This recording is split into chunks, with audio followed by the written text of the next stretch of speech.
Welcome to Thriving Tribesmen. My name is Curry, your host, and I'm excited to be making this episode. So today's first day of me plugging my journey between from now till the weekend for us to have sex. And these are the certain steps that I'll be doing in order to get there. Today started off with the bang. And it's not a good one, by the way. Yesterday I took a call quite late, but it was a quick call just to make confirmation because I couldn't message and so on. So I took the call, and apparently I was being loud, so I woke up my wife, and she couldn't go back to sleep. So, and again, instead of like some people, I get startled by stuff when I'm sleeping, and generally I'll take account of what the thing was, and then I'll just calm myself and then go straight back to sleep. But I think she chose to be angry at me for taking the call, and then therefore it just made us not be able to sleep, which you know I'm guilty for waking her up, but for her to stay awake for the rest of the night, that's on her. So she came down. She obviously expressed this feeling, which I was apologetic about. I said, "No, I'm really sorry about that. Waking you up and so on."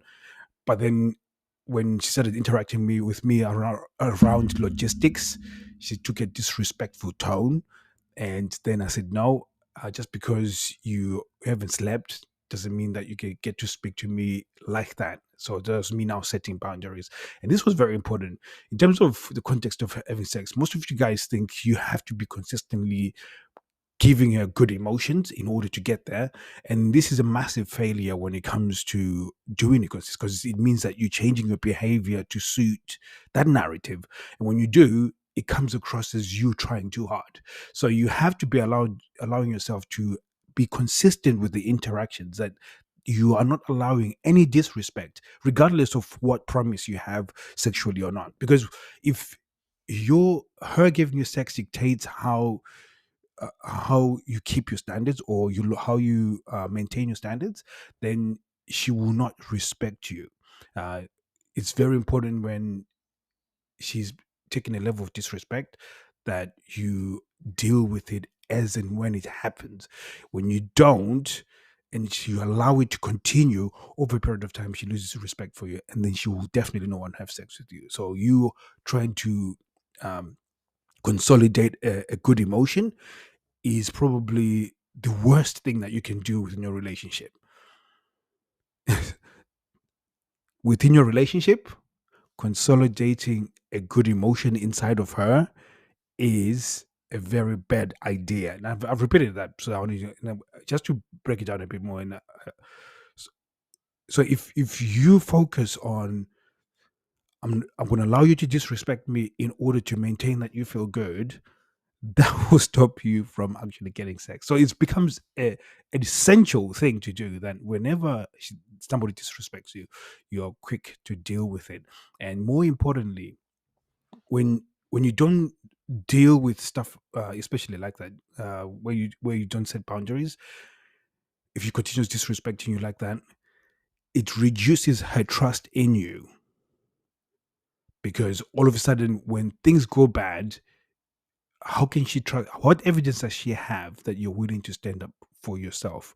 More importantly, what evidence have you shown that you can stand up for something that you believe in?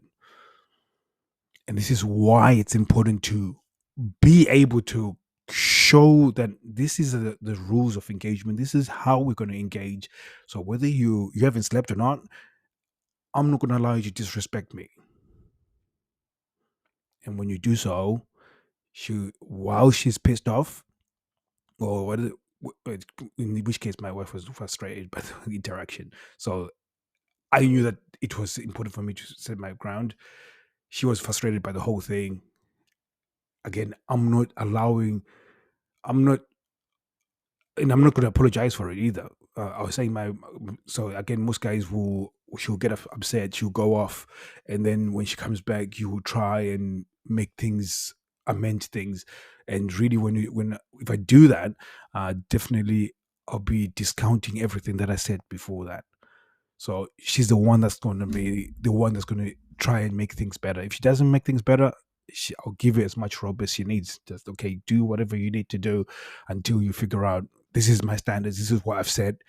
Then you're going to do what you need to do. So if she continues being pissed off, then she can continue doing so. And as long as I keep a neutral state, that I'm not, when I'm around her, I'm not feeling flustered, and I'm not feeling like I need to behave some type of way in order to make things good.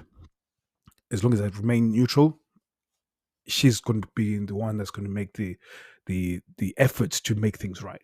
And by her making the efforts making things right, it's me saying that she it's her admitting that, yes, I will treat you with respect. This is very important, guys. I think it goes without saying that if when you allow these interactions to happen like this, it kind of on a bigger level, it shows that you are in charge of the relationship. If she feels like she's in charge of the relationship, then she feels like there's no outside threat. Like, I'm just being honest now.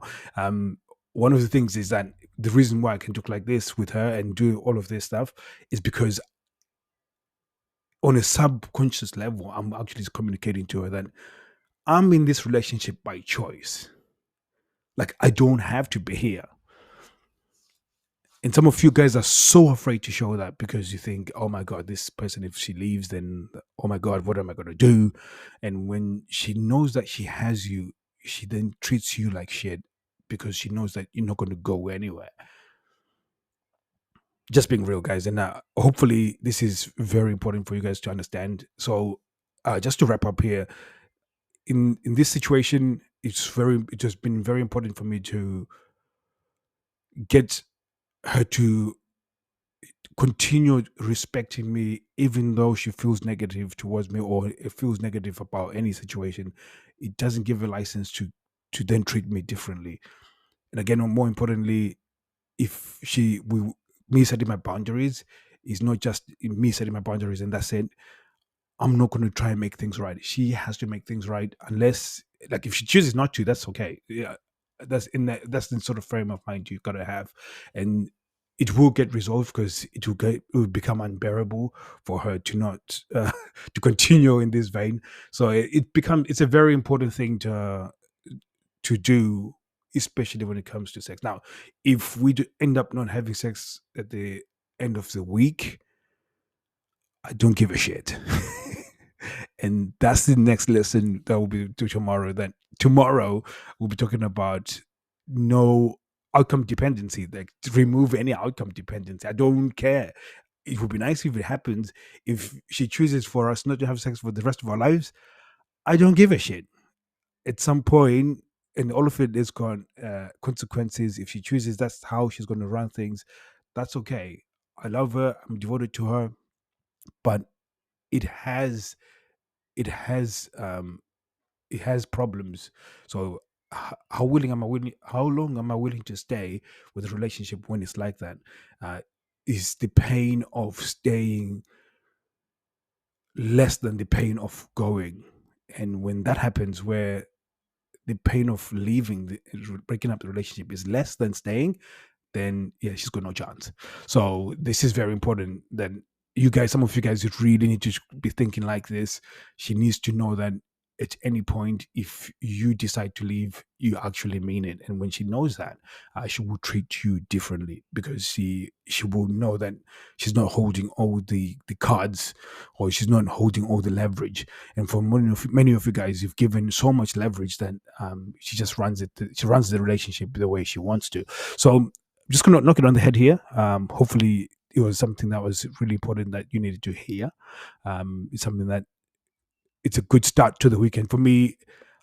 Is a score. I think it's a very good score for today. Most of you guys would think it's a bad score because it's a negative.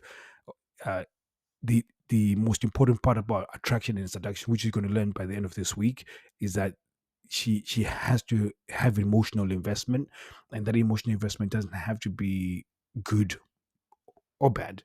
I prefer bad because bad actually makes it more intense in terms of the actual you getting into sexual attraction and seduction. So thank you very much, guys. I'll be speaking to you guys soon. Take care.